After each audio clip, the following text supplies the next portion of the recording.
Seri kisah sejarah Islam, Sirah Nabawiyah, tanda-tanda kelahiran Nabi Muhammad Shallallahu Alaihi Wasallam.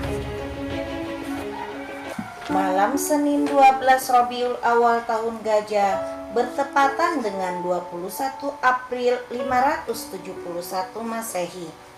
50 hari setelah penyerangan tentara Abraha ke Mekah, Aminah binti Wahab meminta seorang budaknya yang bernama Barokah binti Sa'labah untuk memanggil bidan Syifah. Wahai Barokah, pergilah engkau memanggil bidan Syifah, karena sepertinya aku akan melahirkan malam ini. Baiklah Ibu Aminah, aku segera memanggil bidan Syifah. Beberapa saat kemudian mereka datang. Bidan Syifah lalu masuk ke kamar Bunda Aminah. Saat persalinan dilakukan, tiba-tiba bidan Syifah terkejut. Subhanallah, sungguh mukjizat besar telah terjadi pada kelahiran anak ini. Apa yang kau lihat? Aku melihat anak ini lahir dalam keadaan telah terhitan dan tidak ada lagi tali pusar yang melekat pada tubuh mungilnya. Subhanallah. Setelah bayi mungil itu dimandikan dan diselimuti, Ibu Aminah meminta Barokah memanggil Abdul Muthalib, kakek sang bayi. Dengan tergopoh-gopoh, Abdul Muthalib pun datang. Subhanallah, mana cucuku? Mana cucuku? Berikan padaku, aku ingin menimangnya. Masya Allah, sungguh wajahnya mirip dengan Abdullah ayahnya. Wahai Ayanda, sungguh aku melahirkan bayi ini tidak merasakan sakit, dan dia terlahir dengan terhitam. Masya Allah, sungguh pada cucuku ini ada perkara besar, dan saya akan memberinya nama Muhammad. Semoga kelak dia terpuji di langit dan di bumi. Pada malam kelahiran Muhammad, di Madinah, orang-orang Yahudi berlarian ke atas benteng karena mendengar seorang pendeta berteriak, Wahai kaum Yahudi, bintang Ahmad telah jatuh. Ini menandakan Nabi yang kita tunggu-tunggu telah lahir. Kemana arah jatuhnya? Ayo. Bintang Ahmad. Ayo cepat, kita ikuti arah jatuhnya bintang merah. Ayo kejar. Lalu di malam itu juga di negeri Persia terjadi guncangan hebat. Semua orang di istana Kisra terkejut. Ada apa ini? Ada apa ini? Gempa, Tuan.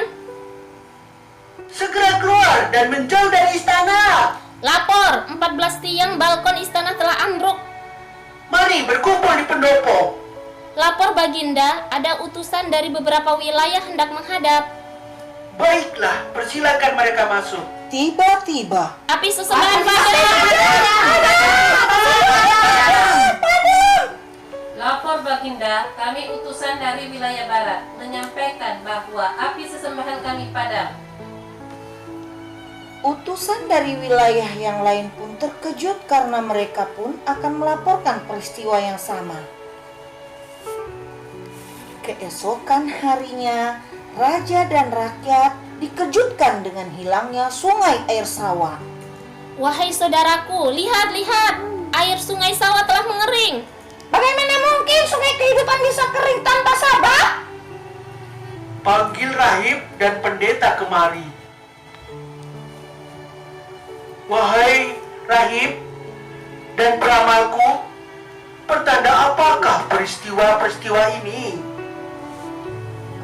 Wahai sang raja, guncangan istana, keringnya sungai sawah, dan padamnya api sesembahan adalah pertanda bahwa semalam telah lahir Nabi terakhir, dan runtuhnya 14 tiang istana Kisra menandakan bahwa raja-raja Kisra tinggal 14 orang lagi. Setelah itu, istana dan raja tidak akan ada lagi di negeri ini. Nah anak-anak, hikmah yang dapat kita ambil dari sirah periode tanda-tanda kelahiran adalah: 1. Banyaknya hal gaib yang harus diimani dan atau dipercayai. 2. Rasulullah insan mulia, istimewa, pilihan Allah.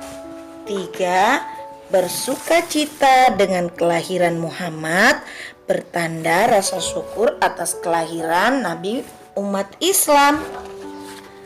4. Kelahiran Nabi Muhammad SAW untuk menghapus segala bentuk tahayul dan khurafat. Nah anak solihah, salah satu budaya bangsa Arab adalah mencari ibu susuan dari desa untuk anak-anak mereka yang baru lahir. Apakah Muhammad kecil juga akan disusukan kepada ibu susu seperti bayi-bayi lain? Nah, kita tunggu kisah selanjutnya. Ila liqa.